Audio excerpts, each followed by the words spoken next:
lo que hace Alito Moreno, lo que hace Jorge Romero, lo que hace Enrique de la Madrid, lo que hacen los comunicadores, que ustedes lo están leyendo, lo que hace Salinas Pliego, ajá, lo que hacen todos y cada uno de los que están pidiendo que Estados Unidos intervenga en México, los que están festejando la intervención en Venezuela, los que hablan de un narcoestado en México, son una bola de entreguistas, no aman a su país, repudian al pueblo. Desmontar de antemano, porque hay un montón de gente perdida por ahí, que se atreve a decir que México efectivamente es gobernado por los narcos, y habla de que Morena es un narcogobierno y es un narcoestado, y dice que no defiende un narcoestado. Esa gente es muy ignorante, lo digo con todo respeto. Es gente que tiene venda aquí en los ojos, está tapado los oídos, no ha entendido para nada nunca la dinámica del narcotráfico. Y lo peor del caso, son apologistas del colonialismo. Nada más que lo disfrazan con una crítica a un presunto narcoestado, cuando en México sí ha habido narcoestados que emanan de un narcoimperio y van de la mano del prianismo. Y que muchos de los que ahora gritan eso, pues han sido parte del mismo. Pero lo desmontamos. Mire, a ver, la guerra contra el narcotráfico ha sido siempre una herramienta de intervención imperial. Estados Unidos ha utilizado la lucha antidrogas como excusa para penetrar la política interna de cualquier otro país. En Colombia, lo hemos dicho, el Plan Colombia fue vendido como un programa para erradicar cultivos de coca, pero en realidad fue una campaña contrainsurgente contra las FARC. En Afganistán, la producción de opio aumentó exponencialmente durante la ocupación estadounidense, porque controlar el opio era controlar la economía de guerra de toda esa región. En México, la iniciativa Mérida, con el traidor de Felipe Calderón, se repitió el padrón que Colombia. Fondos millonarios en entrenamientos, inteligencia y armamento, bajo el argumento de combatir cárteles, pero en la práctica significó subordinar la seguridad nacional a la ideología geopolítica de Estados Unidos. El narcotráfico se convirtió siempre y ha sido siempre operado por Estados Unidos, creado por Estados Unidos. Y es el pretexto diplomático y militar perfecto. Un lenguaje que legitima la presencia del imperio donde quiera que haya recursos, donde quiera que haya influencia o donde quiera que haya control que disputar. Pocos lo dicen con la claridad del maestro Froilán Enciso. El narcotráfico es capitalismo en un estado salvaje. Y funciona con las mismas reglas. Acumulación, competencia, expansión, integración vertical, maximización de beneficios. ¿La diferencia cuál es? La diferencia es que sus mecanismos de control, que la corrupción, la violencia y la impunidad, son simplemente versiones desnudas de lo que el capitalismo legal llama lobby, privatización o especulación. El dinero del narco compra conciencias, financia campañas, sostiene bancos, compra armas, genera muchísimo, pero muchísimo consumo.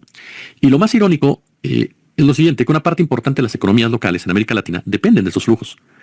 El narco paga salarios, en pocas palabras, financia, impone. Y todo esto viene desde un concepto geopolítico. Esto exime a funcionarios corruptos, gobiernos corruptos y la violencia que hay en el terreno en México, no. Pero no es un asunto local, es un asunto geopolítico el narcotráfico, por el uso que se le da como tal. Mi querido Osvaldo Zavala lo ha explicado maravillosamente, lo mismo que Nacho Alvarado. Pero lo que los investigadores y los analistas nos enseñan es que la guerra contra el narco no está diseñada para ganarse, está diseñada para perpetuarse. Es una guerra infinita que se alimenta de sí misma. ¿Y por qué? Porque su verdadero objetivo no es eliminar las drogas, sino mantener el miedo y el flujo de capitales. Mientras haya una narrativa que culpa al narco y no al sistema financiero, va a continuar el mismo problema. Mientras haya un enemigo externo que justifique la militarización, mientras los medios sigan construyendo héroes y villanos, todo esto seguirá funcionando.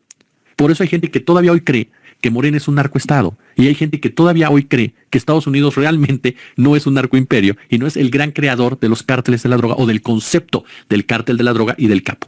El maestro Isaac Enríquez, que es uno de los grandes expositores también de este tema, que yo le recomiendo mucho sus escritos en Rebelión, ha planteado que el capitalismo global no puede entenderse solo como un modelo económico, sino como un entramado político, cultural, simbólico, territorial. Y dentro de ese entramado, los mercados financieros, los mercados ilícitos, no son la excepción, sino parte de una economía paralela, que se conecta obviamente a través de flujos financieros, cadenas de suministro y complicidades institucionales. Esto lo ha destacado no una, varias veces el maestro Enríquez.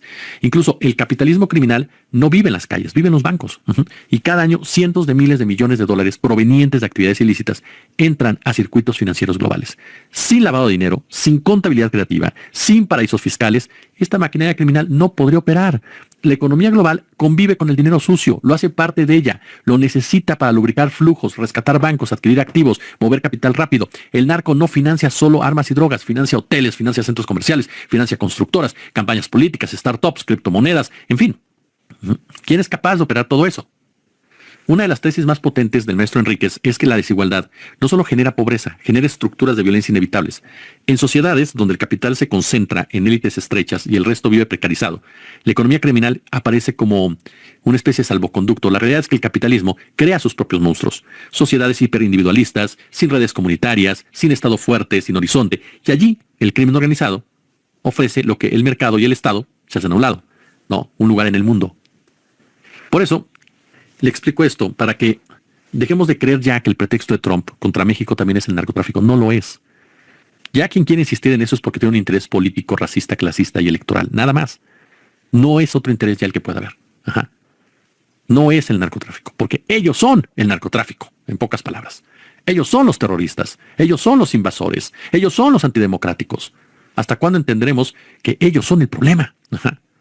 Las palabras de Trump sobre México no pueden leerse como un desliz retórico ni como una provocación aislada. No, responden a algo más serio para toda América Latina y para Europa, por Groenlandia.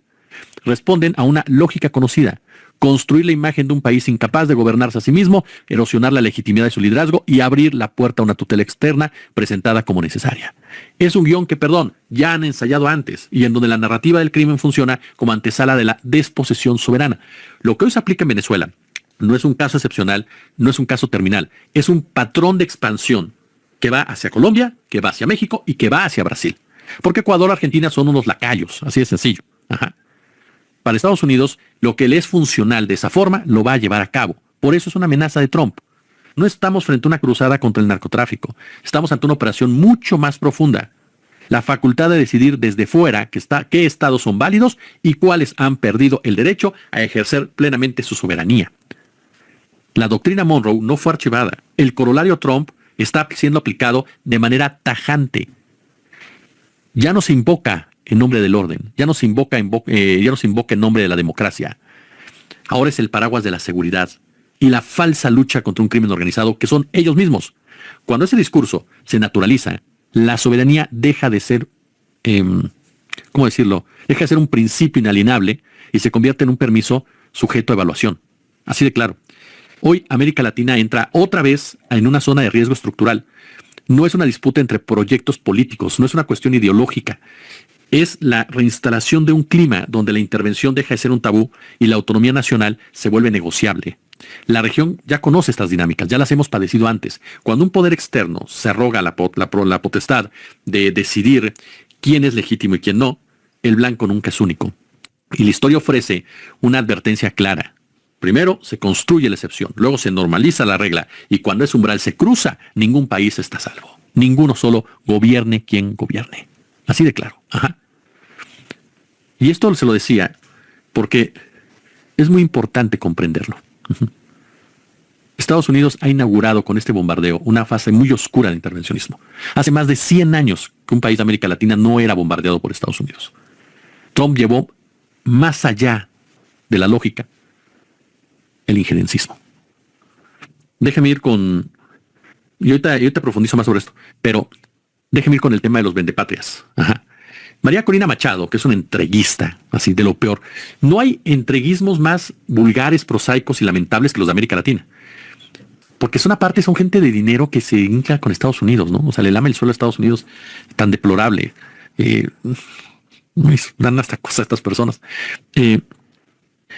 Esta señora dijo, estamos listos para gobernar. Ella y el mequetrefe de Edmundo González. Y Trump ya le bajó el dedo. Trump le dijo, no, tú no. No. No tiene el apoyo suficiente dentro del país, no tiene el respeto dentro del país. Tómala, barbón.